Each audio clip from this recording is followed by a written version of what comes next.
Bélen, thank you very much. A very basic question for the beginning. Could you just introduce yourself to the people that might not know who you are? Okay. So, well, I'm Bélen Ortega. I'm from Spain, Granada, South Spain.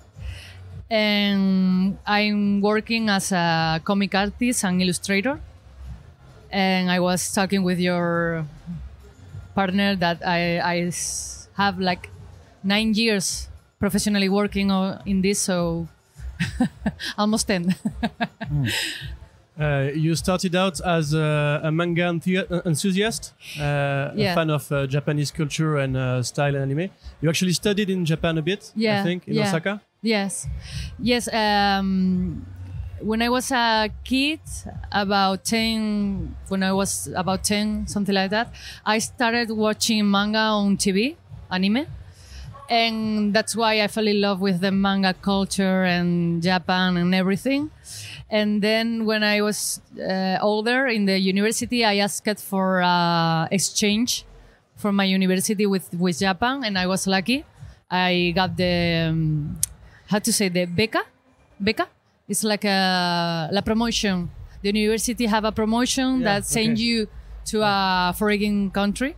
So I got that. I got this, luckily, because there was like a 2 place and I was the second one. So, and I the time I was living in Japan, I tried to, figure out how to make manga, but I was living just the experience. I had no time to draw in manga, but I love the culture also. I love drawing manga, but I also love the culture of Japan. Yeah, but you also draw European comics and American comics. Yeah. So my question would be, how do you approach these different types of culture? Because you also made European manga in a way with your first works. Yes. And nowadays you do comics for big major companies. Yeah. So what's it like to circulate around these different cultures? It's like being bipolar, right?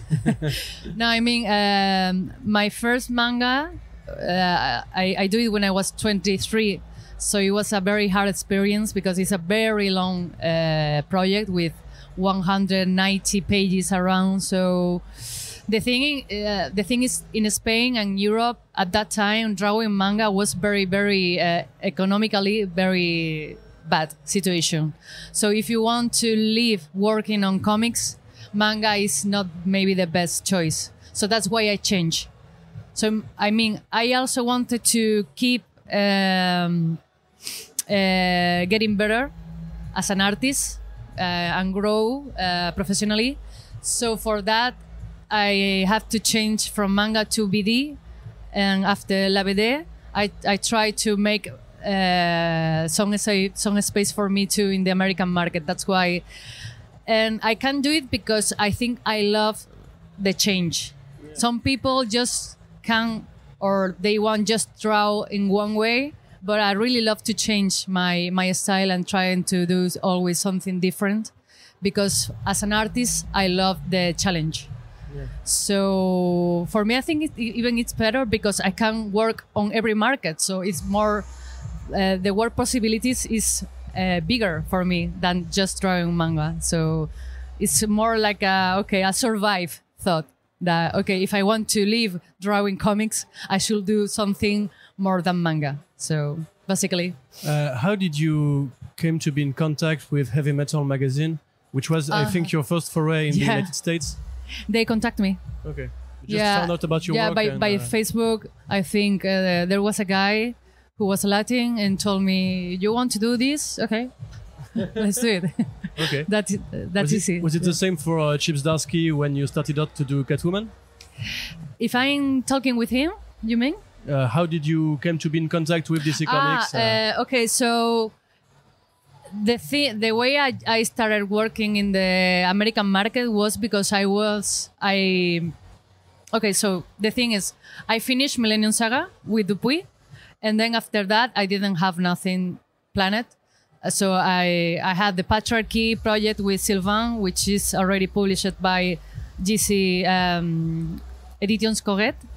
So besides that, I wanted to try in the American market. So I went alone by myself with nobody to New York Comic Con I have no pass, I have nothing, but go to the adventure and let's see. And in the New York Comic Con, I went to the Marvel party. So you knew when it was going to be, or because you have to know where it is. Yeah, that's why I explained, because it was like that. I just went to that, meet some people. My friend introduced me to the Marvel chief. What's the name? Zdarsky, yeah. And then I sent an email. I want to try, so they sent me some proof. Obviously, they don't pick you up just to be a friend. They try you with some test. I do it, and I started working with Marvel. And after doing covers with Marvel, DC Comics saw the Silk cover ID for the Amazing Spider-Man 50 issue. So Ben Abernathy is the editor-in-chief of DC Comics. The second of Jim Lee, Jim Lee and Ben Abernathy. It's a joke. It's not true. I mean, they saw my work and they say, "Oh, we want this girl to," and that's all. So they contact me for. And when they contacted you, was it like they had something specific in mind to give you, or could you choose between different projects and they said? No, I was very lucky because they want me since the beginning to work in the Bat Family team. Yeah. So they always give me. Right now, they are also talking me about to do something with Wonder Woman, which is a different project with different editors, but I feel more attached to the Batman family.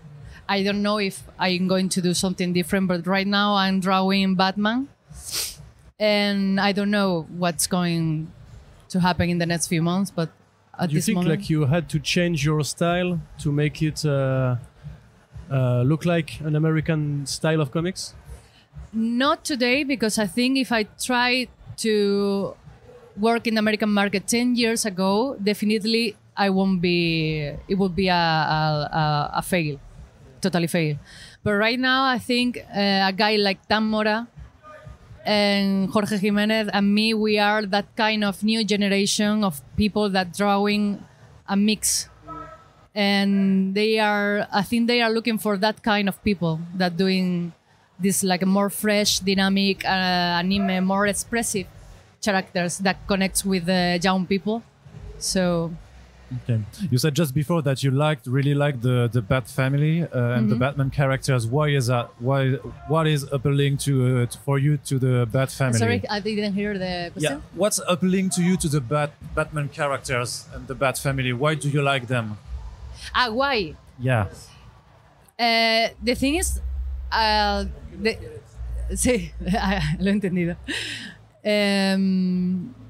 If I had to say which is the most liked by me, I will say Spider-Man.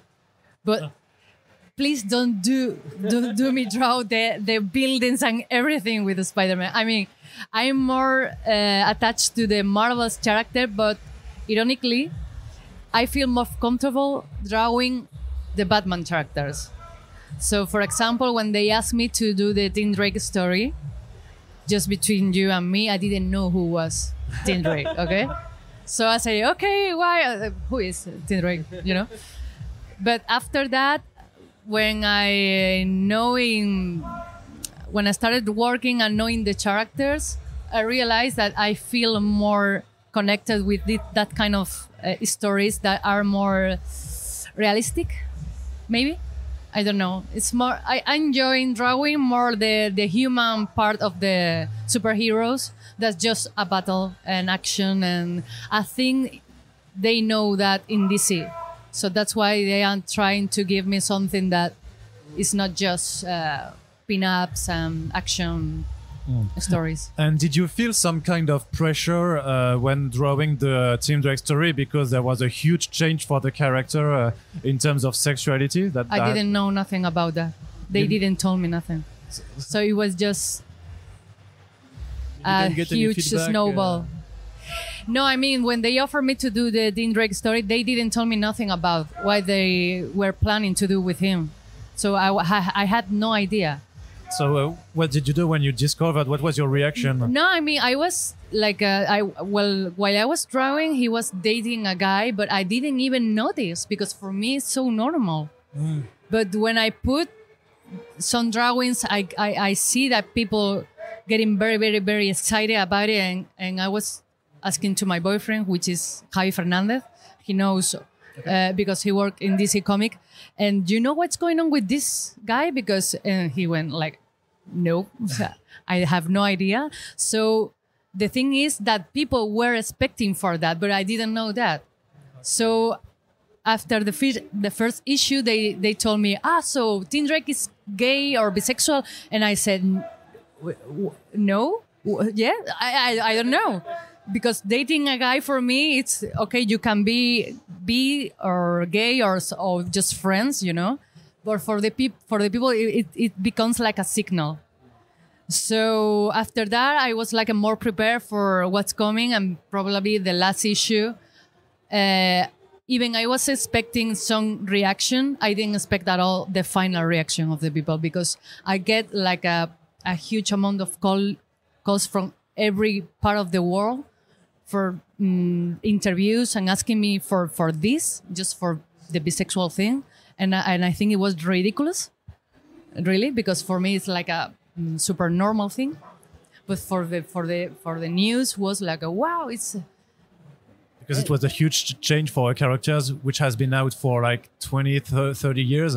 Yeah. And it was also something that was supposed by the LGBT community, and then it was really out in the field because DC had a long history also without acknowledging the sexuality of their characters. Yeah. When I think that's why it went a little bit. Yeah, when I looking for, I knew that okay, this is a very long story, and I didn't know that all these kind of things, but the DC didn't warn me about it. Anyway, I will do it anyway. I mean, but I just wanted to we're going to do this, so a little warning will be okay. But no, at the end, I'm very proud. I'm really proud to be chosen for, and I feel very lucky for being the one who draw that pages. Do you have future projects on the American market specifically? You talked about Wonder Woman. Yeah, I'm working right now with DC, but I have to finish the trilogy I'm doing for Friends with Patriarchy. We just finished the second volume, which will be out in June. And the next one will be out next year. So between the space I have free for doing more things, I'm working with DC. But right now I'm just working, doing one issue for Batman, the main story.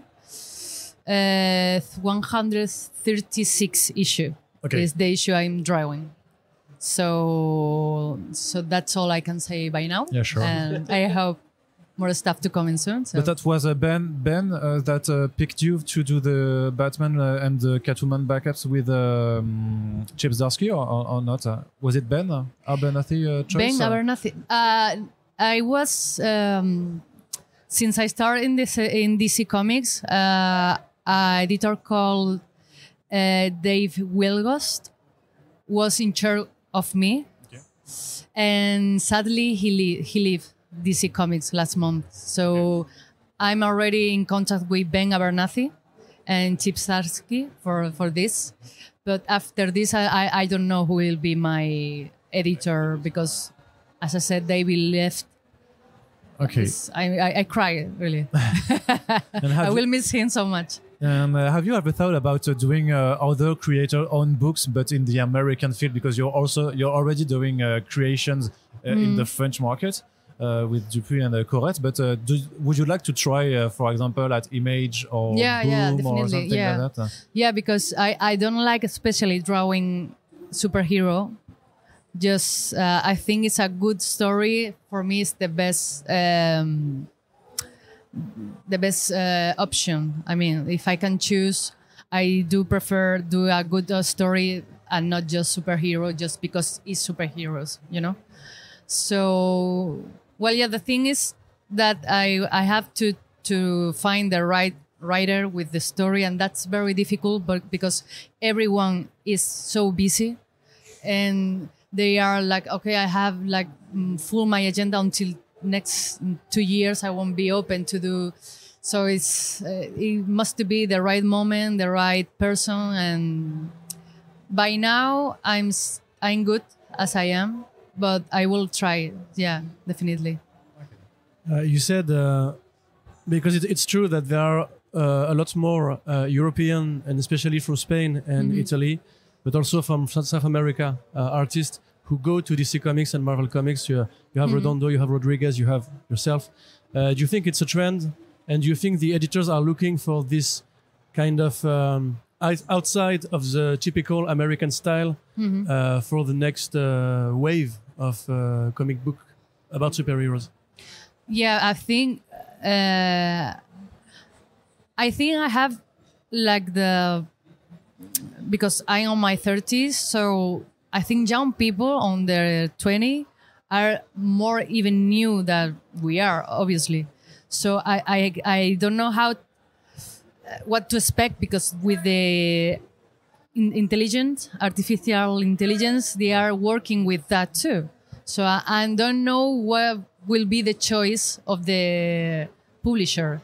The publisher will be okay to work with that kind of people that are mixing artificial intelligence, and so I really don't know. I hope they don't. It might be a shocking question, but like, are you afraid as an artist of the AI drawings? I'm not afraid, but I know that people can be very nasty, and publisher too.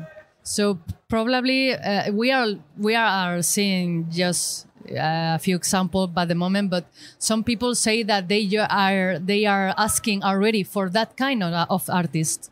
So they just get started with all these things. So at the end, we don't know, because, sometimes go like this, like a mountain in a park. So we are going this way, but when everything settles and let's see what the public and everything works, I don't think people like to, bring their cover with the comics to a who. Yeah, who's going to sign it? Yeah. So there's a thing that I think we will be okay, because people need people. Yeah. Who's going to ask for a commission, Yeah, for example. For an original drawing. So the people who do that can do commission. So they will be like a fake artist, right? So I'm not afraid because of that, but I'm afraid that for the people that is they are starting right now, probably they will have that kind of what should I do, you know? Because the faster way is trying the artificial intelligence. The hard way is our way, drawing hours and hours and hours and hours at home. Okay. So let's see. That's it. Thank you very much, Bélen. Thank you. Thanks. Gracias.